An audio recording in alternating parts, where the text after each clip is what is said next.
नमस्कार दोस्तों, स्वागत है आपका टेक्नो डिफेंस अपडेट पे। तो दोस्तों, भविष्य में जिस भी कंट्री की नेवी जितनी ज़्यादा बड़ी और साथ में ताकतवर होगी, वही देश आने वाले समय में पूरी दुनिया के ऊपर राज करेगा। इसीलिए यूएसए 10 और नए जो सुपर कैरियर है उनको प्लान कर रहा है, और साथ में जो सेम चाइना है वो भी 2050 तक अपने पास लगभग जो 10 एयरक्राफ्ट कैरियर है उनको यहाँ पर चाहता है। तो ऐसे में भारत भी हिंद महासागर को हैंडल करता है, और ये कंट्रोल को बनाए रखने के लिए हमें अपनी जो नौसैनिक शक्ति है उसको और ज्यादा यहां पर बढ़ाना होगा। तो दोस्तों, इस वीडियो में हम भारतीय नौसेना के भविष्य के हथियारों के बारे में बात करेंगे, जैसे कि सबमरीन, नेवल शिप और साथ में एयरक्राफ्ट। किन किन प्रोजेक्ट के ऊपर भारत काम कर रहा है उसके बारे में हम इस वीडियो में जानेंगे। और जिन हथियारों के ऊपर, मान लीजिए जैसे कि कलवरी क्लास की जो सबमरीन है, जो प्रोजेक्ट अभी अंडर कंस्ट्रक्शन है, अगर आप उनके ऊपर भी कहेंगे तो मैं एक डिटेल्ड वीडियो बना दूंगा। इस वीडियो में हम डेडिकेटेड उन प्रोजेक्ट के बारे में बात करेंगे जो कि अभी अंडर कंस्ट्रक्शन नहीं है। तो चलिए दोस्तों शुरू करते हैं। तो दोस्तों, सबसे पहले बात कर लेते हैं हम सबमरीन्स के बारे में। तो देखिए दोस्तों, भारत ने हाल ही में अपनी एकमात्र जो SSN क्लास की जो सबमरीन है वो रूस को वापस की है, और अब भारत के पास एक भी जो SSN क्लास की जो सबमरीन है वो मौजूद नहीं है। तो 2025 तक हम रशिया से एक और जो SSN क्लास की जो सबमरीन है उसको यहां पर लेंगे। तो ये अकोला क्लास की सबमरीन होगी, जिसका डिस्प्लेसमेंट लगभग 13,000 के आसपास होगा। साथ में ये न्यूक्लियर पावर्ड सबमरीन होगी, और ये SSN क्लास की सबमरीन होगी, यानी कि इनको खास तौर पर अटैक के लिए यहाँ पर डिजाइन किया जाता है, और ये SSBN क्लास के मुकाबले काफी ज्यादा फास्ट भी होती है। लेकिन केवल एक SSN से भारत की जो आवश्यकता है वो पूरी नहीं होगी। तो इसी के तहत हम अपने प्रोजेक्ट 75 अल्फा के तहत 6 और जो SSN क्लास की जो सबमरीन है उसको यहाँ पर बनाने वाले हैं, और ये भी न्यूक्लियर पावर्ड सबमरीन होगी। साथ में भारत इस प्रोजेक्ट के ऊपर 16 से लेकर के 18 बिलियन US$ लगाने वाला है। तो 2019 की रिपोर्ट के मुताबिक उस समय तक ये जो SSN क्लास की सबमरीन है, तो इनका जो इनिशियल डिजाइन है वो यहाँ पर कंप्लीट कर लिया गया था, और उसके बाद इसका जो डिटेल डिजाइन है वो यहाँ पर शुरू हो चुका था। तो इनका जो डिस्प्लेसमेंट है वो 6,000 से लेकर के 7,000 टन के बीच होगा, और इसमें जो स्वदेशी न्यूक्लियर रिएक्टर है उसका इस्तेमाल किया जाएगा, और इनके कंस्ट्रक्शन को 2024 से लेकर के 25 तक शुरू करने का प्लान है। और इस प्रोजेक्ट के तहत जो पहली सबमरीन बनेगी तो उसको 2032 तक यहां पर कमीशन करने का प्लान है। तो दोस्तों, इसके बाद हाल ही में सरकार ने प्रोजेक्ट 75I को भी यहां पर मंजूरी दी है, जो कि लगभग 43,000 करोड़ यानी कि ऑलमोस्ट 6 बिलियन US$ का प्रोजेक्ट होगा। तो इसके तहत भारत 6 और जो SSK क्लास की जो सबमरीन है उसको यहां पर बनाएगा, जो कि डीजल इलेक्ट्रिक अटैक सबमरीन होगी। तो जो SSN और साथ में SSK क्लास की जो सबमरीन होती है इनमें बहुत सारी समानताएं होती है, यानी कि ये कई तरह की जो सिमिलैरिटीज है उनको अपने साथ शेयर करती है। लेकिन जो इनमें मेजर डिफरेंस होता है वो ये होता है कि जो SSN क्लास की सबमरीन होती है इनमें न्यूक्लियर रिएक्टर लगा होता है, यानी कि ये न्यूक्लियर पावर्ड होती है। तो ज्यादा दिन तक पानी के अंदर बने रहने के लिए ये जो SSK क्लास की 6 सबमरीन होगी इनमें AIP सिस्टम का यूज किया जाएगा, और साथ में जो हमारी DRDO है उन्होंने खुद का जो AIP सिस्टम है वो भी यहाँ पर तैयार कर लिया है। साथ में जो नेक्स्ट जनरेशन की लिथियम आयन बैटरी है वे भी यहाँ पर तैयार हो चुकी है। तो अगर भारत आने वाले समय में इन सबमरीन में AIP सिस्टम और साथ में लिथियम आयन बैटरी का इस्तेमाल करता है तो भारत दुनिया का तीसरा ऐसा देश बन जाएगा जिसके पास लिथियम आयन और साथ में AIP सिस्टम से लैस सबमरीन मौजूद है। इससे पहले केवल साउथ कोरिया और जो जापान है वे इन दोनों टेक्नोलॉजी का इस्तेमाल अपनी सबमरीन में करते हैं।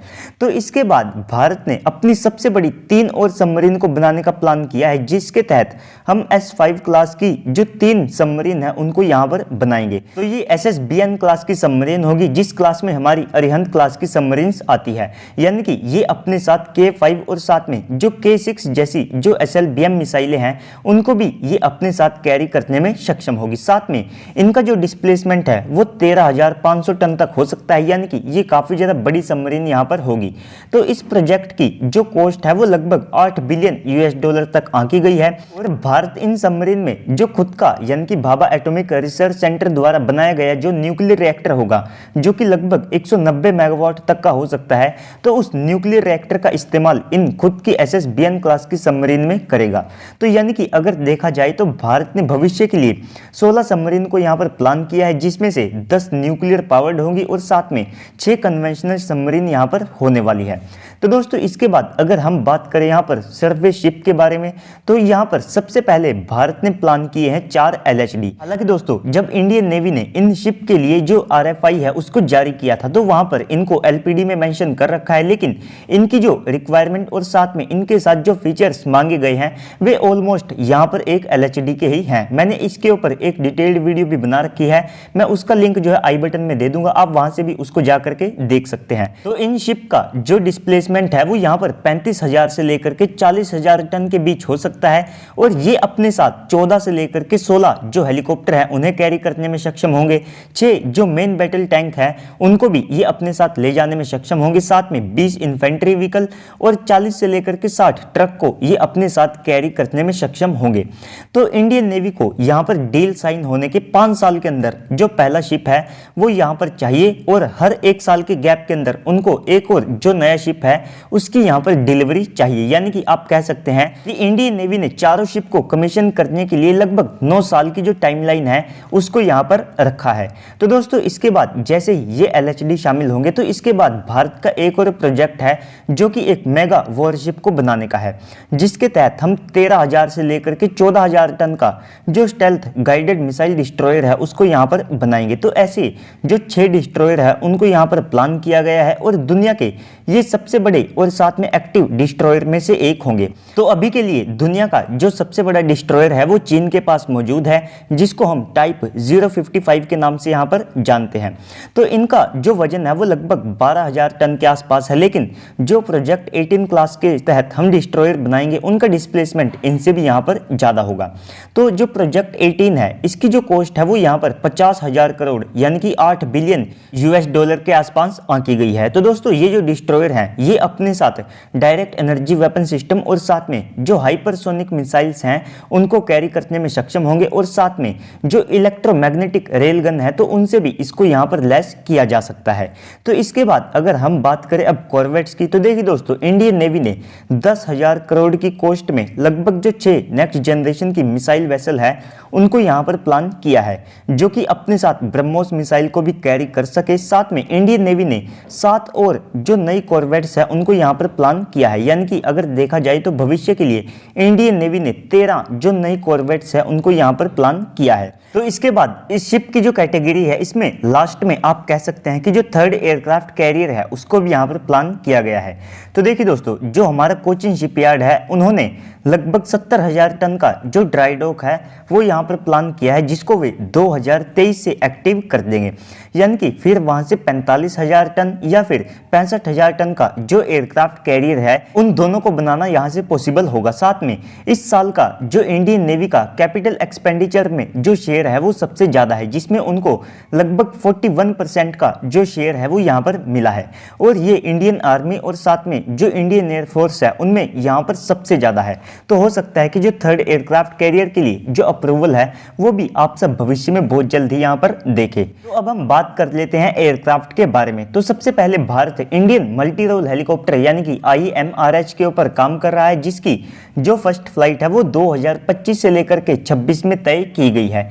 तो इसे भारत की जो तीनों सेनाएं हैं वे इस्तेमाल करने वाली है। साथ में इंडियन नेवी के लिए भी इसका एक जो नेवल वेरिएंट है वो यहाँ पर तैयार किया जाएगा। तो नेवल मल्टी रोल हेलीकॉप्टर की कैटेगरी में जो इंडियन नेवी है उनको लगभग 123 जो हेलीकॉप्टर हैं वे चाहिए, जिसमें से वे पहले बैच में लगभग जो 60 इंडियन मल्टी रोल हेलीकॉप्टर हैं इन्हें ले सकते हैं। तो IMRH को यहाँ पर SPV मॉडल के तहत भी बनाया जा सकता है, जिससे कि जो प्राइवेट कंपनियां हैं वे भी इसके प्रोडक्शन में शामिल हो सके। साथ में जो HAL हैं वे 2023 से इसका जो पहला प्रोटोटाइप है उसके ऊपर काम शुरू कर देंगे। तो इसके बाद अगला जो फाइटर जेट है वो होगा यहाँ पर टेडी BF। तो देखिए दोस्तों ये एक 26 टन क्लास का फाइटर जेट होगा। तो इसका जो प्रोटोटाइप है तो उसको बनाने के लिए जो ADA है उन्होंने लगभग 13,000 करोड़ के जो फंड है उनकी मांग रखी है। तो इसकी जो फर्स्ट फ्लाइट है वो 2026 में होगी, साथ में 2032 से ये इंडियन नेवी में शामिल होना शुरू हो जाएंगे। साथ में इनमें हाई थ्रस्ट के जो 125 किलो न्यूटन थ्रस्ट वाले जो इंजन है उनको इनकी जो पहली स्क्वाड्रन है वहां से ऑपरेशनल करना भी पॉसिबल होगा। तो इंडियन नेवी लगभग 100 जो टेडीबीएफ है उनको लेगी और थर्ड एयरक्राफ्ट कैरियर के साथ ये जो नंबर है ये 157 तक भी जा सकता है। दोस्तों ये थे इंडियन नेवी के वे मेन प्रोजेक्ट जिनके तहत हम आने वाले समय में सबमरीन शिप और साथ में जो एयरक्राफ्ट है उसको अपने बेड़े में शामिल करेंगे। और साथ में अगर आप एक ऐसी वीडियो चाहते हैं जिसके अंतर्गत मैं आप सबको ये बताऊं कि जो प्रोजेक्ट अंडर कंस्ट्रक्शन है तो वे कब तक यहाँ पर इंडियन नेवी को मिलेंगे और साथ में निकट भविष्य में कौन कौन से एयरक्राफ्ट शामिल होंगे, तो उसके बारे में भी मैं आप सबको यहाँ पर बता दूंगा। तो उसके बारे में आप कमेंट कर दीजिएगा। तो चलिए दोस्तों वीडियो को लाइक कीजिए, साथ में चैनल को भी सब्सक्राइब कर दीजिएगा ताकि आपको ऐसे ही वीडियोस मिलते रहे। तो चलिए दोस्तों आज की इस वीडियो में इतना ही, मिलते हैं अगली वीडियो में, तब तक के लिए गुड बाय, जय हिंद।